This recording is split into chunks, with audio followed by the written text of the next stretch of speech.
sekarang kita sudah berada di Tourist Information Center. Sebelumnya saya kenalkan dulu ya, ini Bu Nur sama Mbak Herlin ya, yang selalu berada di sini. Nanti bersama beliau bisa menyampaikan fasilitas-fasilitas yang akan kita siapkan untuk pengunjung ya, terutama khususnya WiFi publik. Oh iya. Di sini kita akan melaksanakan pendampingan, pendampingan pemasangan peralatan WiFi publik di Tourist Information Center. Ya, ini berada di wilayah jalur jalan lintas selatan di Depok RT 4 Parangtritis Kretek Bantul.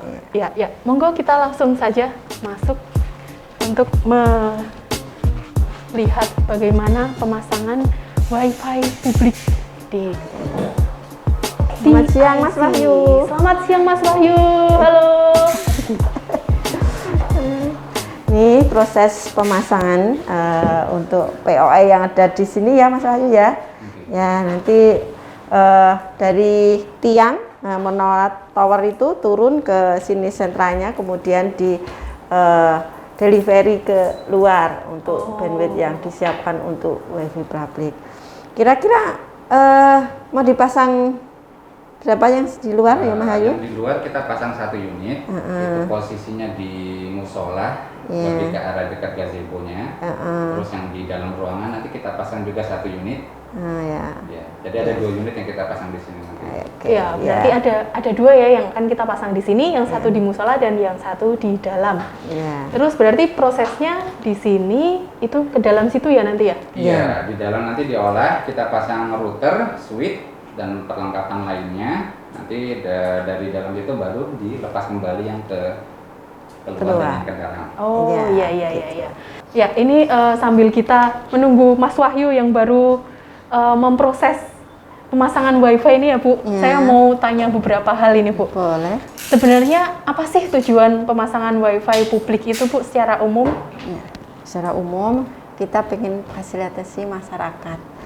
Ya, biar nanti masyarakat itu bisa dapat fasilitas mudahan untuk menggunakan akses internet. Apalagi sekarang ini masa pandemi ya, diharapkan bisa daring secara online. Nah, jadi memungkinkan untuk masyarakat tuh datang ke sini biar mendapatkan akses internet dengan mudah. Harapan kita seperti itu. Walaupun kondisi memang tidak memungkinkan, tidak besar kemungkinan kita tidak mampu menyiapkan untuk semua masyarakat Kabupaten Bantul. Terus sebenarnya bisa nggak sih masyarakat itu mengajukan permintaan untuk dibuatkan WiFi publik? Ya, ini yang menjadi dilema bagi kita. Karena apa? Kita itu pengen memberikan fasilitas kepada semua masyarakat, tapi tentunya kita juga ada prosedur dan aturan yang harus diikuti. Nah, jadi harapan kita karena kita itu tidak bisa memberikan masyarakat itu satu persatu, maka harapannya harus sebagai kelompok. Nah, yang diizinkan oleh Kominfo yang sudah disepakati sebagai itu sebuah kelompok yang bisa difasilitasi oleh pemerintah, yaitu berupa kelompok informasi masyarakat yang disusun. Mungkin untuk prosedur dan mekanisme bisa menanyakan langsung ke teman-teman Kominfo, khususnya untuk yang pemberdayaan informasi dan PPID, agar nanti bisa terfasilitasi bagaimana mekanisme dan prosedurnya. Cuman yang jelas bahwa itu harus ada izin dari desa. Ya, harapan kita setiap desa itu ada.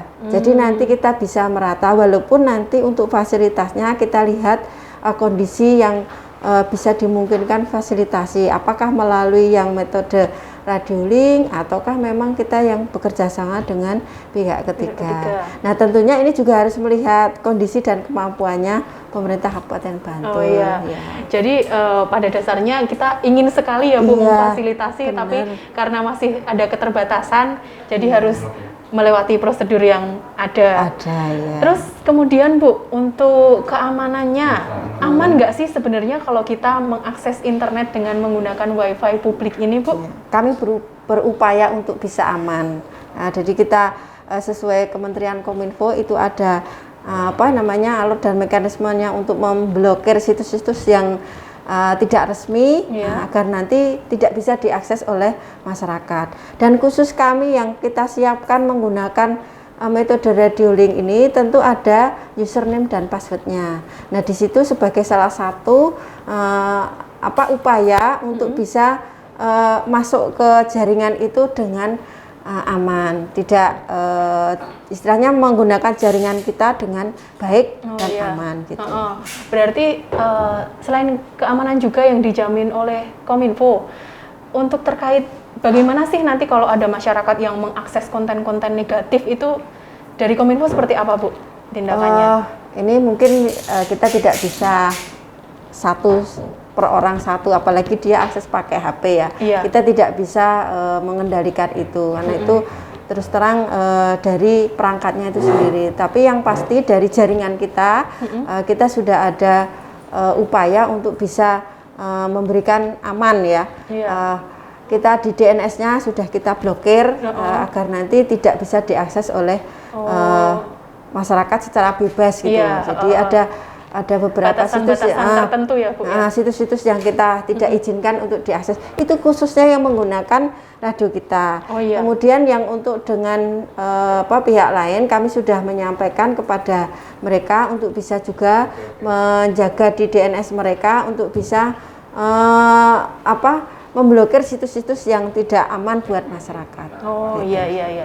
Ini kayaknya saya juga pengen nih, Bu, lihat yang di luar tadi. Kayaknya baru ada proses pemasangan ya, Bu ya. Boleh. Sekalian kita lanjutkan ngobrolnya. Kita di luar juga ya, Bu ya. Kita berpanas-panasan.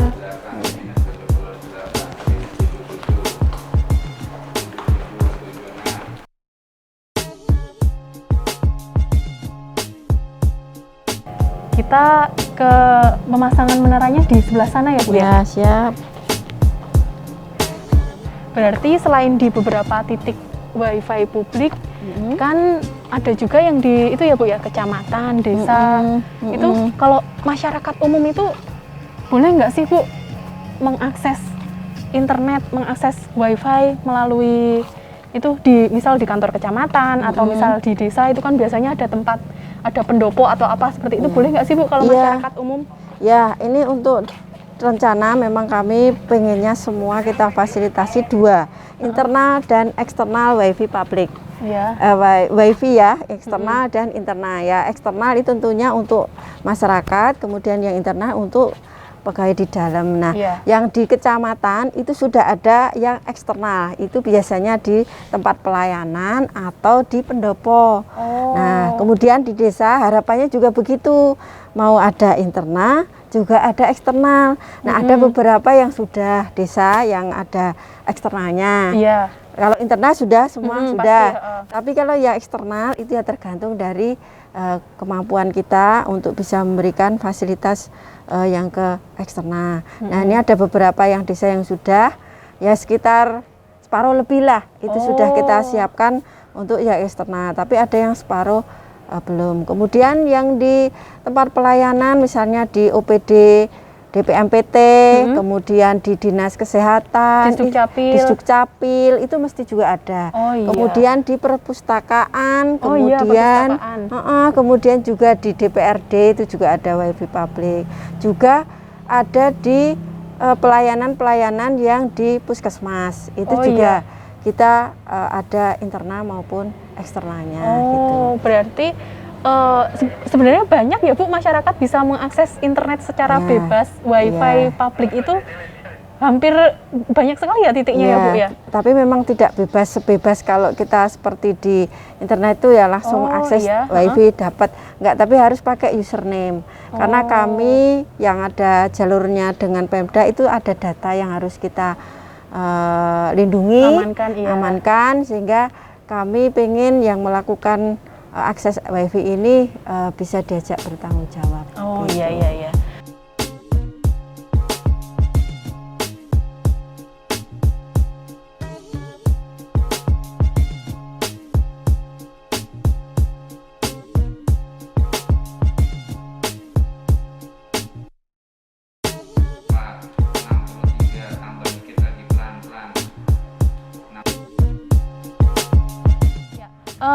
Kalau terkait ini Bu, misal saya ingin mengakses wifi publik di suatu tempat, tapi ada kendala gitu Bu, nggak bisa masuk atau gimana, itu gimana sih Bu, nanti saya tanya kemana gitu? Oh ya, biasanya di tempat-tempat yang dekat situ itu sudah dikasih tahu, khusus yang pertama kan mesti username dan passwordnya, pasti kita tahu. Jika tidak ada masalah, ya silahkan untuk menginformasikan ke kami atau mungkin ke media sosial lewat yang bisa dihubungi untuk bisa disampaikan kita agar bisa diatasi, jadi follow up.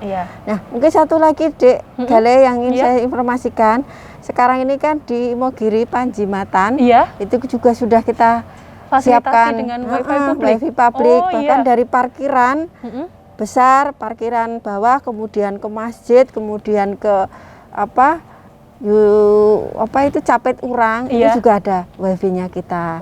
Silahkan itu dimanfaatkan. Jika ada masalah langsung ke telepon ke Kominfo saja, 367 509 pesawatnya 434 gitu aja. Nah, jadi tadi kita sudah mempunyai wifi publik di beberapa titik, termasuk yang baru yang di Panjimatan Imogiri ya. Itu sudah dari parkir sampai atas di Pendopo Capet Urang ya Bu ya. Nah, itu tertentu.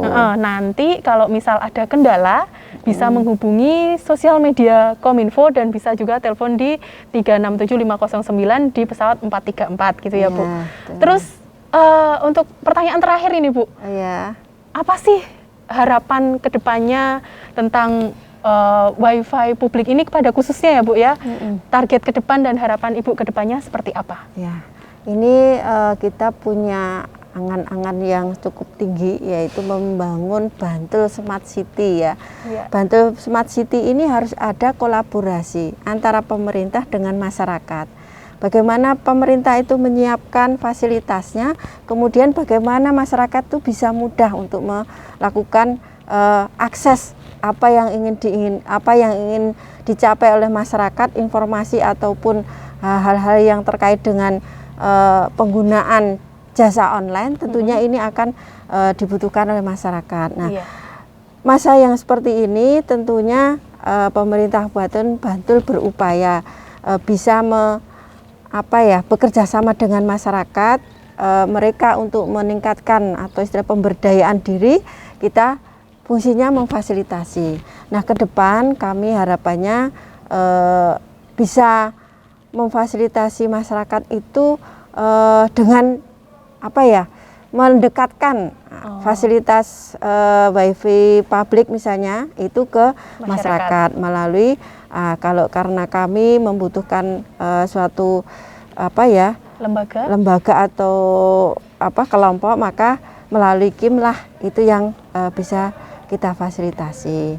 Nah, di beberapa tempat kami sudah bangun itu, silahkan bisa untuk mendapatkan informasi di alamat https://bantulkap.go.id/wifi/html. Itu bisa untuk mendapatkan informasi di mana saja toh wifi-nya, di mana saja toh CCTV yang sudah dipasang. Karena kami juga selain wifi yang ada di sekitar 24 lokasi, juga ada CCTV yang bisa membantu pemerintah itu bisa mengawasi hal-hal yang perlu dikendalikan, seperti misalnya di Bendung Plegen itu ada CCTV, dimungkinkan jika airnya meluap itu bisa mudah diketahui dari pusat kita atau Kominfo. Sepertinya ini sudah banyak sekali yang kami dapatkan hari ini Bu. Wawasan kita sudah lumayan ya, terutama tentang wifi publik ini. Terima kasih sekali Bu Ning atas waktunya. Semoga nanti besok-besok kita bisa ngobrol lagi dengan tema-tema yang lebih menarik lagi. Ya, sama-sama Mbak Gali. Semoga sukses semuanya ya. Ya, terima kasih. Nah, itu tadi obrolan kita yang sangat seru. Untuk dapat mengikuti update terbaru seputar Dinas Kominfo Kabupaten Bantul, jangan lupa untuk ikuti sosial media Facebook dan Instagram Diskominfo Bantul, dan Twitter @kominfobantul. Sampai jumpa di Kominfo Update edisi berikutnya. Dadah!